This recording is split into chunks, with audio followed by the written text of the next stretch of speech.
देखिए ICSC board class 12 का physics है, इलेक्ट्रोमैग्नेटिक वेव। आइए इलेक्ट्रोमैग्नेटिक वेव के बारे में देखते हैं। इलेक्ट्रोमैग्नेटिक वेव क्या है।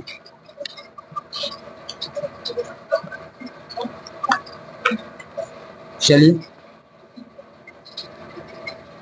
देखिए, सबसे पहले देखिए electromagnetic wave. Electromagnetic wave, magnetic waves. देखिए इलेक्ट्रोमैग्नेटिक वेव्स में क्या क्या पार्ट्स है। इसमें सबसे पहले है इलेक्ट्रो। इलेक्ट्रो का मतलब क्या होता है, इलेक्ट्रॉन होता है। क्या होता है, इलेक्ट्रॉन।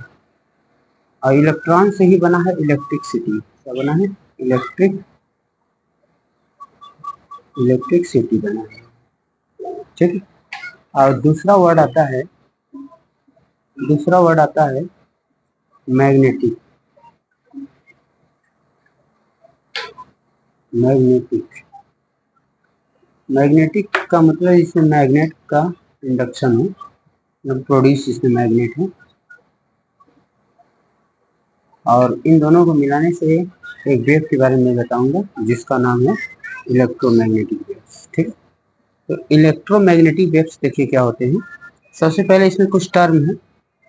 सबसे पहला टर्म बताएंगे इसका कि किसने कंट्रीब्यूशन किसका है, कंट्रीब्यूशन। फर्स्ट ऑफ ऑल आपको बताएंगे कंट्रीब्यूशन। ठीक है। सेकंड आपको बताएंगे डेफिनेशन।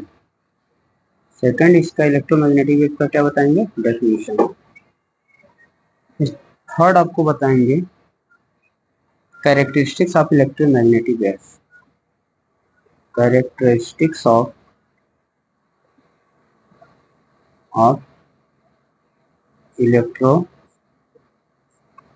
मैग्नेटिक्स वेव के बारे में बताना है हमको, वेव्स क्या होते हैं। और फोर्थ हमको बताना है एनर्जी डेंसिटी क्या होता है। एनर्जी डेंसिटी क्या होता है ये बताना है। फिर फिफ्थ हमको बताना है इलेक्ट्रोमैग्नेटिक स्पेक्ट्रम।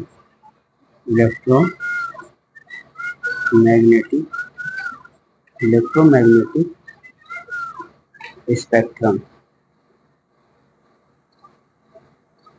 फिर हमको बताना है six displacement current. Displacement current के बारे में, डिस्प्लेसमेंट करंट। सेवेंथ हमको बताना है कंडक्शन करंट।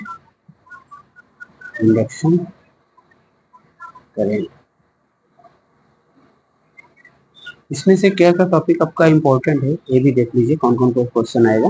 देखिए आपका बहुत हो सकता है डेफिनेशन आ सकता है, कैरेक्टरिस्टिक्स ऑफ इलेक्ट्रोमैग्नेटिक वेव्स आ सकता है। उसके बाद इलेक्ट्रोमैग्नेटिक वेव्स स्पेक्ट्रम जो होते हैं ये वेरी वेरी इंपॉर्टेंट होते हैं। एक क्वेश्चन इसका रेंज आता है।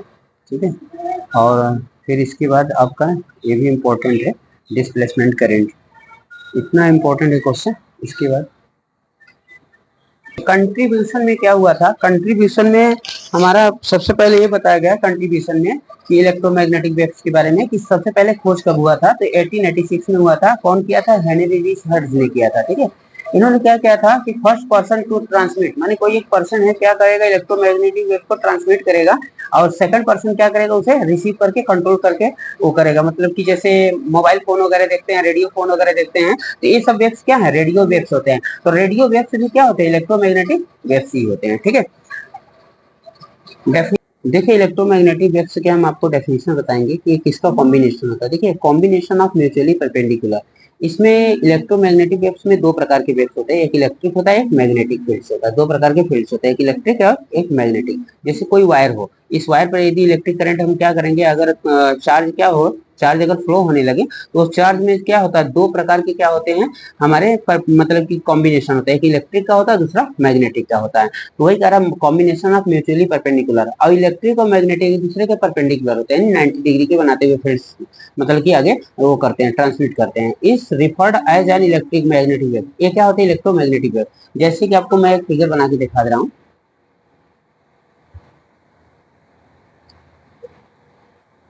यदि हम इलेक्ट्रोमैग्नेटिक वेव की बात करें तो मान लीजिए एक वेव ऐसे चल रही है, एक वेव हमारा ऐसे चल रही है, दूसरा वेव क्या करेगी, इस तरह से चलेगी, इस तरह से चलेगी। तो इसमें अगर देखा जाए तो मान लीजिए इलेक्ट्रोमैग्नेटिक इधर जा रहा है, तो इलेक्ट्रो इधर जा रहा है तो मैग्नेटिक इधर जा रहा है, इधर इलेक्ट्रो इधर जा रहा है तो क्या मैग्नेटिक इधर जा रहा है, इलेक्ट्रो इधर जा रहा है तो मैग्नेटिक क्या इधर जा रहा है। ठीक है, इस तरह से इलेक्ट्रो इधर तो मैग्नेटिक इधर, इलेक्ट्रो इधर और मैग्नेटिक इधर, इस तरह से हमारा वेव कौन सा बनता है, इलेक्ट्रोमैग्नेटिक वेव्स बनते हैं। ठीक है, तो देखिए यहाँ पर तो मैंने कहा ना कि कॉम्बिनेशन ऑफ इलेक्ट्रोमैग्नेटिक जो होता है, इलेक्ट्रिक प्लस मैग्नेटिक फील्ड से के कॉम्बिनेशन से वो क्या बनते हैं, इलेक्ट्रोमैग्नेटिक वेव्स बनते हैं, जो कि म्यूचुअली परपेंडिकुलर रहता है। सबसे पहले ये देखिए कि अगर हम इलेक्ट्रोमैग्नेटिक की बात करते हैं तो इलेक्ट्रोमैग्नेटिक वेव की बात करते हैं तो सबसे पहले इसमें क्या होता है, do not need any material medium. Electromagnetic waves के लिए कोई मटेरियल मीडियम की आवश्यकता नहीं पड़ती है। ठीक है, ये मतलब कि किसी भी मीडियम में क्या कर सकता है, प्रोपेगेट करता है, माने चलता है। ठीक है, तो सिंपल सी बात है कि इलेक्ट्रोमैग्नेटिक वेव्स जो होता है उनके लिए कोई मीडियम की आवश्यकता नहीं है, बल्कि ऐसे ही प्रोपेगेट कर सकता है, आगे चल सकता है। ठीक है, दूसरा है ट्रेवल्स विथ स्पीड, इसकी स्पीड कितने की ट्रेवल्स की स्पीड रहती है, तो सी इक्वल टू 1/μ0 और क्या होता है एप्सिलॉन नॉट होता है। ठीक है, म्यू नॉट एप्सिलॉन नॉट की वैल्यू आगे बता रहे हैं आपको। देखिए प्रोड्यूस्ड बाय एक्सेलरेटेड चार्ज, इसमें क्या होता है, कोई एक्सेलरेटेड चार्ज को क्या कराया था, प्रोड्यूस कराया जाता है। ठीक है, अब देखिए transverse in nature, in nature में क्या होते हैं, ट्रांसवर्स होते हैं। ट्रांसवर्स नेचर में मतलब होते हैं कि ये विदाउट मटेरियल मीडियम के विदाउट क्या है, प्रोपेगेट कर सकते हैं। ठीक है, तो और अब नेक्स्ट है oscillating electric and magnetic fields, माने इलेक्ट्रिक और मैग्नेटिक फील्ड्स जो होते हैं ऑसिलेट करते हैं। ठीक है, सेम फेज में, सेम फेज माने कि ये कई डायरेक्शन में जाते हैं, जैसा मैंने आपको ये दिखाया कि ये क्या होते हैं, सेम फेज में ये चलते हैं। ठीक है, तो देखिए सेम फेज में चलने की क्रिया मतलब क्या है, oscillating electric and magnetic fields in same phase होता है। ठीक है, एंड दियर रेशियो, इसका कोई पूछेगा कि बताइए इसका रेशियो क्या होगा, तो सिंपल जानिए कि ऑसिलेटिंग इलेक्ट्रिक रेशियो होता है ई नॉट और मैग्नेटिक फील्ड्स का रेशियो होता है वी नॉट। ठीक है, और ये दोनों के इक्वल क्या हो जाता है, सी, जिसको कहा जाता है रेशियो कांस्टेंट कहा जाता है। ठीक है, देखें यहाँ पर एनर्जी डेंसिटी के लिए फार्मूला होता है U is equal to 1/2 epsilon naught E square plus 1/2 B square upon mu naught. ठीक है, ये आपका क्या है, इलेक्ट्रिक के लिए, जबकि ये क्या है आपके मैग्नेटिक के लिए। ठीक है, देखिए इलेक्ट्रोमैग्नेटिक स्पेक्ट्रम बताएंगे, फर्स्ट आपको रेडियो वेव्स बताएंगे, फिर माइक्रोवेव बताएंगे सेकंड, फिर थर्ड इंफ्रारेड बताएंगे, फोर्थ विजुअल लाइट बताएंगे। इसी तरह से फिफ्थ आपको यूवी रेज बताएंगे, अल्ट्रा वायलेट रेज बताएंगे, फिर सिक्स एक्स रेज बताएंगे, सेवेंथ गामा रेज बताएंगे। तो सबके एक एक के बारे में हम डिटेल करने जा रहे हैं। देखिए यहाँ पर सबसे पहले फर्स्ट आता है रेडियो वेव्स, फर्स्ट आता है रेडियो वेव्स। रेडियो वेव्स देखिए जितने भी वेव्स होते हैं, लेमडा क्या होता है, वेवलेंथ को शो करता है, वेवलेंथ एज ए डिस्टेंस होता है जिसकी यूनिट मीटर होती है। लेमडा की वैल्यू अगर ग्रेटर हो जाए 10⁸ का है नैनोमीटर से, और चूंकि आप जानते हैं 1 nanometre is equal to 10⁻⁹ metre होता है। ठीक है, इसकी यूज क्या है, रेडियो सिग्नल वगैरह के लिए या टीवी सिग्नल के लिए प्रयोग किया जाता है, किसका, रेडियो वेव्स का। एक माइक्रोवेव्स होते हैं, इनका रेंज होता है 10⁸ नैनोमीटर से कितना, 10⁵ नैनोमीटर एनएम तक। यूज इसका माइक्रोवेव ओवन के लिए किया जाता है। ठीक है, और रडार के लिए, जो हेलीकॉप्टर क्राफ्ट वगैरह रहते हैं उनके क्या रडार के लिए प्रयोग किए जाते हैं। और इंफ्रारेड क्या होता है, इनका रेंज 10⁵ एनएम से 700 एनएम तक रहता है। इसका यूज नाइट विजन के लिए किया जाता है, नाइट विजन के लिए देख किया जाता है इसका।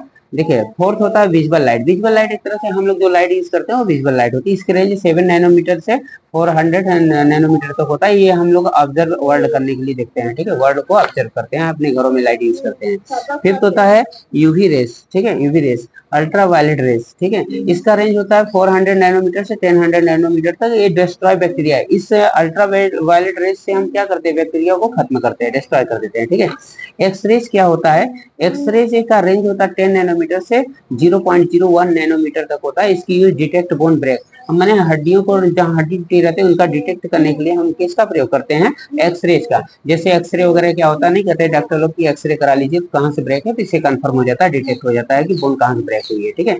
अब गामा रेज क्या होता है, 0.01 या नैनोमीटर लेमडा से क्या होते हैं, ग्रेटर होते हैं, और इसका ट्रीट कैंसर के लिए किया जाता है। तो गामा रेज के प्रयोग कहाँ करते हैं, कैंसर के यूज में करते हैं, ठीक है।